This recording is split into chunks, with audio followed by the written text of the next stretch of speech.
कानून नाफिज करने वाले और दीगर सरकारी इदारे गैर कानूनी सरगर्मियों के खिलाफ कार्रवाइयाँ जारी रखें। आर्मी चीफ की एपेक्स कमेटी इजलास में गुफ्तगू। ISPR के मुताबिक chief of army staff general Syed Asim Munir ने कराची का दौरा किया। निगरान वज़ीर आला सिंध मकबूल बाकर के हमरा सूबाई एपेक्स कमेटी के इजलास में शिरकत की। अहम तरीन इजलास में कच्चा ऑपरेशन, CPAC, गैर मुल्की शहरियों की हिफाजत, गैर कानूनी गैर मुल्कियों की वतन वापसी और डॉलर को रेगुलराइज करने पर गौर हुआ।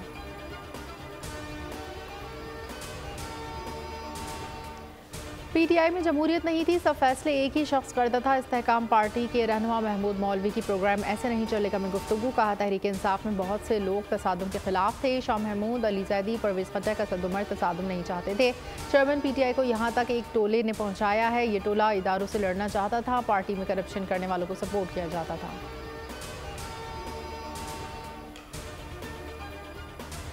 शाहीनों की ऊंची उड़ान। क्रिकेट वर्ल्ड कप में पाकिस्तान का फातिहाना आगाज। नीदरलैंड की टीम को 81 रन से पिछाड़ दिया। ग्रीन शर्ट्स ने पहले खेलते हुए 286 रन बनाए। हॉलैंड की पूरी टीम 41 ओवर्स में 205 रन बना सकी।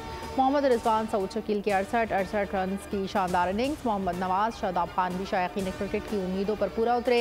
नवाज ने 39, शादाब खान ने 32 रन बनाए। हारिस रऊफ ने 3 जबकि हसन अली ने 2 खिलाड़ियों को पवेलियन भेजा। शाहीन शाह अफरीदी, इफ्तिखार अहमद, मोहम्मद नवाज, शादाब खान ने एक एक शिकार किया। ग्रीन शर्ट्स का अगला मैच 10 अक्टूबर को श्रीलंका के साथ होगा। क्रिकेट वर्ल्ड कप का तीसरा मुकाबला आज अफगानिस्तान और बांग्लादेश आमने सामने होंगे। मैच धर्मशाला स्टेडियम में सुबह 10 बजे शुरू होगा। चौथे मैच में आज श्रीलंका और साउथ अफ्रीका मध्य मुकाबिल होंगे। श्रीलंका और साउथ अफ्रीका के दरमियान मैच दिल्ली स्टेडियम में दोपहर 1:30 बजे खेला जाएगा।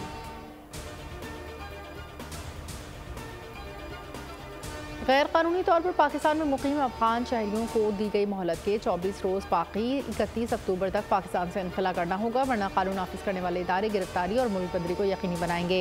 1 नवंबर से पहले अफगानों की शनाख्त का हतमी बनाने का फैसला भी कर लिया। कवायद चेक किए जाएंगे। सिर्फ इस्लामाबाद में 22,000 गैर कानूनी अफगानों की निशानदेही की गई। 22,000 में से 1300 से ज़ायद अफगानों की शनाख्त मुकम्मल। तोरखम बॉर्डर से वापसी शुरू। 2 रोज़ में 60 अफगान खानदान वतन पहुँच गए।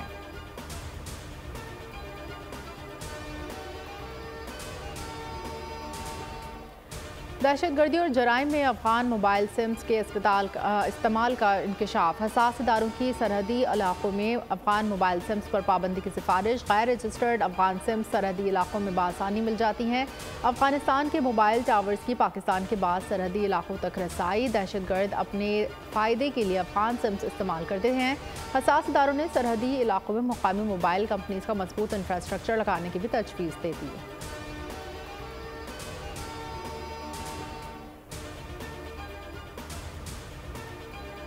शहबाज शरीफ ने नवाज शरीफ की वापसी को डॉक्टर्स की क्लियरेंस से मशरूत कर दिया। कहा, नवाज शरीफ डॉक्टर्स की क्लियरेंस के बाद तशरीफ लाएंगे। डील होती तो नवाज शरीफ को ढील मिलती, मुशर्रफ दौर में जेल नहीं काटते।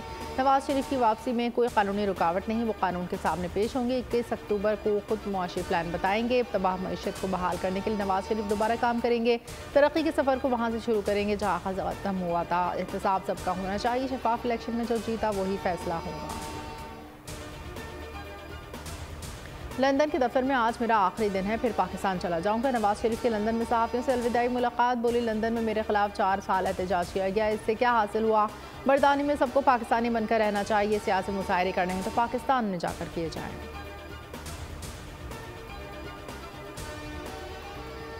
साइफर केस के जेल ट्रायल और जज तैनाती के खिलाफ दरख्वास्त पर समाअत। इस्लामाबाद हाई कोर्ट का 3 रोज़ केस का फैसला देने का India. Chief justice Aamir Farooq ने जल्द फैसला सुनाने की मुतफरिक दरख्वास्त पर रिमार्क्स दिए और 2-3 रोज़ में कोशिश करेंगे फैसला दे दें। जेल ट्रायल जज तैनाती के खिलाफ दरख्वास्त पर फैसला पहले ही महफूज है।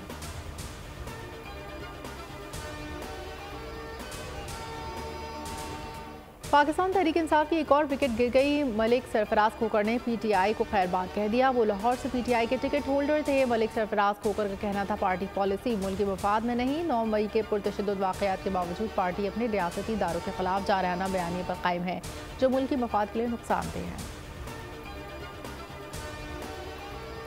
पाक बहरी में तब्दीली कमान की तकरीब आज सुबह नेवल हेडक्वार्टर इस्लामाबाद में होगी। सुबकदोश naval chief admiral Mohammad Amjad Khan Niazi कमान नए चीफ हवाले करेंगे। नए सरबरा एडमिरल नवीद अशरफ ओहदा संभालेंगे। एडमिरल अमजद न्याजी को अलविदाई गार्ड ऑफ ऑनर दिया जाएगा। वो शुरा से अलविदाई खिताब भी करेंगे। एडमिरल नवीद अशरफ पाक बहरिया के 23वें सरबरा होंगे।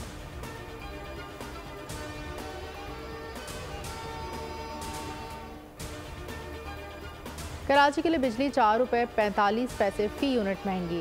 नेपरा के फैसले के बाद पावर डिवीजन ने नोटिफिकेशन जारी कर दिया। इजाफा गुज़िश्ता माली साल की पहली माही एडजस्टमेंट कीमत में किया गया कि इलेक्ट्रिक सार्फिन से इजाफी वसूलियाँ अक्टूबर नवंबर में की जाएंगी।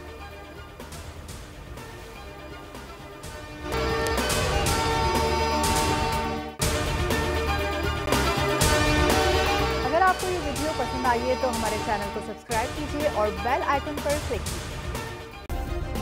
सब्सक्राइब करें और बेल दबाएं ताकि कोई खबर रह न जाए।